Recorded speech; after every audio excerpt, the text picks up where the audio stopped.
नमस्कार दोस्तों। आज का मुख्य समाचार आ गए हैं हम रेकवायडी बाज़ार।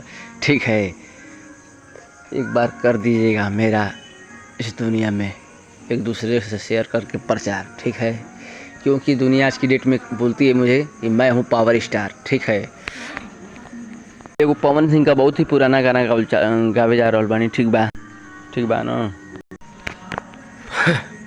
हाँ भैया उठाइबू बहिनिया के डोली, भैया उठाइबू बहिनिया के डोली, बन के कहरिया हो।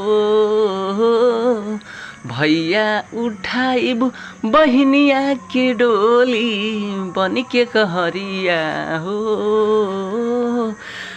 सहनाई के धुन सजी सातो सुर में, सहनाई के धुन सजी सातो सुर में, अरे हमारे दुआरिया हो।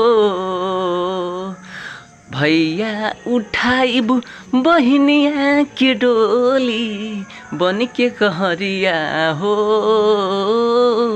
भैया उठाइबू बहिनिया के डोली, बन के कहरिया हो। हो सज के सवर के घोड़ी पे सज के अहीं दूल्हे राजा। हाँ सज के सवर के घोड़ी पे चढ़ के अहीं दूल्हे राजा। हाँ हमारो आंगनवा मड़वा छवाई, बाजी दुआरे बैंड बाजा, नाची मगन हो के मनवा के मोरवा, देखी नगरिया हो। भैया उठाइबू बहिनिया के डोली, बन के कहरिया हो। कन्यादान के रस्म निभाई, जिंदगी धन्य हो जाई।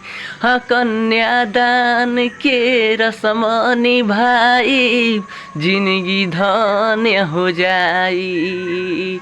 बाबूजी करे हैं अपना हाथ से बेटी के हो विदाई।